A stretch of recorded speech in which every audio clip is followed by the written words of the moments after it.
Welcome to SBR classes. आज की class में हम सीखेंगे सांख्यिकी चैप्टर के अंतर्गत मिलान चिन्ह, बारंबारता, संचयी बारंबारता कैसे ज्ञात करते हैं, ये सब चीज़ हम आज की क्लास में सीखेंगे। फटाफट क्लास शुरू करते हैं। जैसे ये आपका एक प्रश्न लिखा हुआ है, प्रश्न को हम इस प्रकार समझ सकते हैं।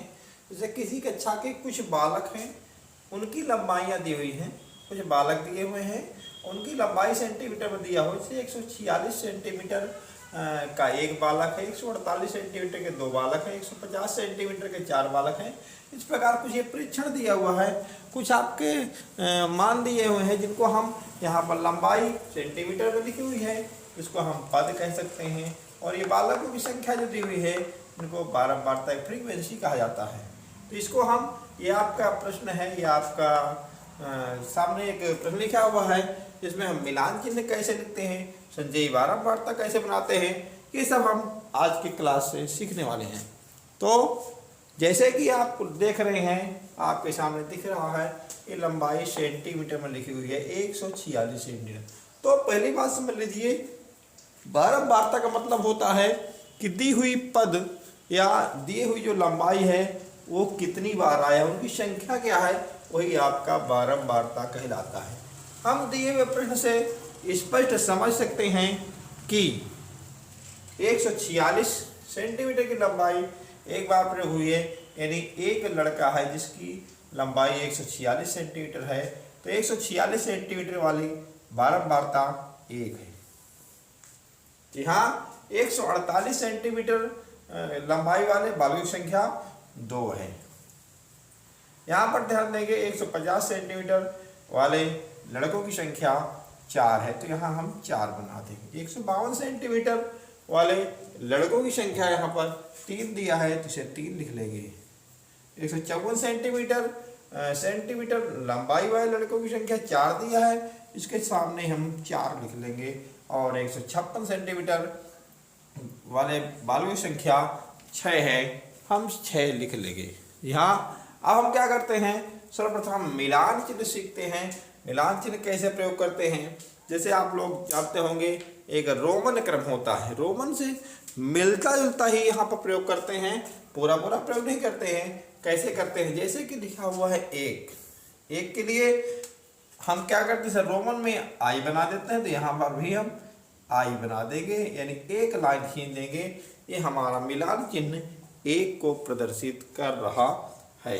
पुनः देखेंगे, 2 के लिए हम यहाँ पर 2 लाइन का प्रयोग करेंगे या 2 आई का प्रयोग करेंगे, ये हमें 2 की बारंबारता को प्रदर्शित कर रहा है।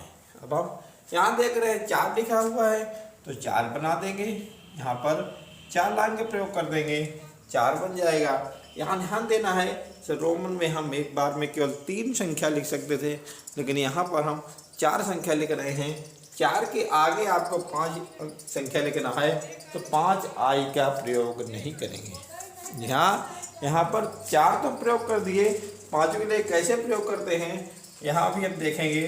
3 लिखा हुआ है, तो यहाँ पर हम 3 लाइन का प्रयोग कर सकते हैं। 4 बना हुआ है, अभी आपको 4 बताया गया है, 4 लाइन यानी 4 आई का प्रयोग कर सकते हैं। अब 6 लिखा हुआ है, तो इसके लिए कैसे करेंगे, 6 लाइन प्रयोग नहीं कर सकते हैं, 5 लाइन प्रयोग नहीं कर सकते हैं।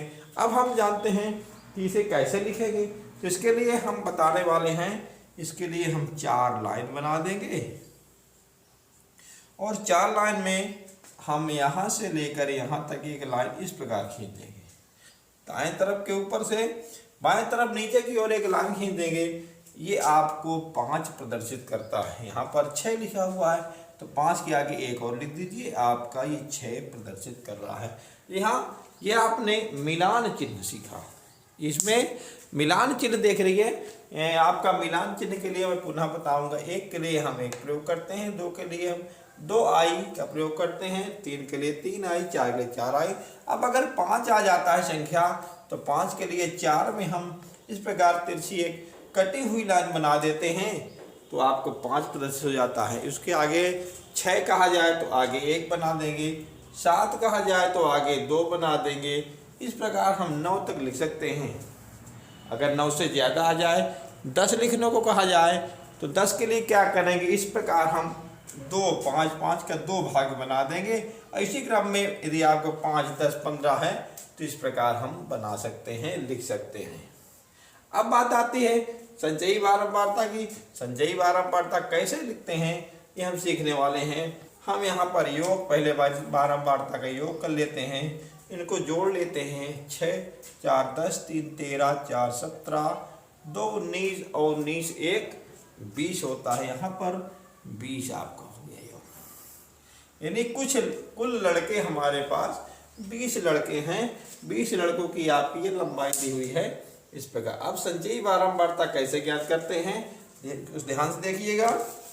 जैसे कि एक बारंबारता लिखा है तो सर्वप्रथम हम एक की संचयी बारंबारता या शुरू वाले पद की या शुरू वाले बारंबारता की संचयी बारंबारता वही अंक लिखते हैं, उसमें कोई भी बदलाव नहीं होता।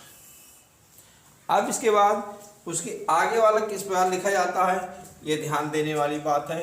यहाँ पर हम अगले पद की संचयी बारंबारता लिखने के लिए इसके पूर्व में शुरू में जो संचयी बारंबारता है उसको लिखते हैं और उसमें दूसरे या अगले पद की बारंबारता जो है उसका योग करते हैं। यहाँ एक में हम इस 2 को जोड़ देंगे तो 3 हो जाएगा। ध्यान से समझिएगा। यहाँ पर संचयी बारंबारता में शुरू वाले पद की बारंबारता संचयी बारंबारता वही होती है और उसके अगले पद की जो संचयी बारंबारता देखते हैं तो अगले पद की संचयी बारंबारता के समय उसके पहले भी संचयी बारंबारता और प्लस उसके स्टेप वाला बारंबारता को जोड़ते हैं तो संचयी बारंबारता प्राप्त होती। अब यही क्रम आपको आगे बढ़ना है। यहाँ 3 आ गया तो 3 में हम इस पद की जो बारंबारता 4 है उसको जोड़ देंगे तो आपका 7 हो जाएगा। फिर 7 आ गया है, अब 7 को हम अगले पद की बारंबारता 3 है इसको जोड़ देंगे तो 10 हो जाएगा। यहाँ तो ध्यान से समझिएगा। अगला पद में क्या करते हैं, पीछे वाले को की संचयी बारंबारता को उस लाइन के या उस पद की बारंबारता को जोड़ने से जो प्राप्त हो जाता है उस पद की संचयी बारंबारता हो जाती है। इसी क्रम में आगे बढ़ते हैं। 10 में हम इस वर्ग की जो बारंबारता है उसको हम जोड़ देते हैं तो आपका हो गया 14। फिर आगे बढ़ते हैं। 14 में आप इसमें इस पद की बारंबारता 6 को जोड़ते हैं तो 20 होता है। इसका और एक नियम है, अगर हमारा कहीं गलत हो रहा है इसकी जानकारी के लिए ध्यान देंगे। यहाँ पर सबसे अंतिम पद की जो अंतिम वर्ग की जो संचयी बारंबारता प्राप्त होती है वही आपकी कुल बारंबारता का योग भी होता है।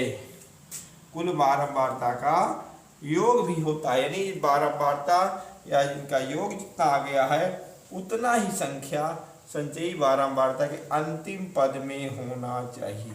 अगर ये मिलान एक बराबर नहीं है तो समझना चाहिए हम कहीं न कहीं गलती कर रहे हैं। यहाँ आज की क्लास में हम इस सांख्यिकी चैप्टर के अंतर्गत ये सीखा मिलान चिन्ह और संचयी बारंबारता। नेक्स्ट वीडियो में आप देखेंगे मध्यमान, समांतर माध्य, बहुलक आदि चीज़ों को अगले वीडियो में रखा जाएगा। Thanks for watching this video.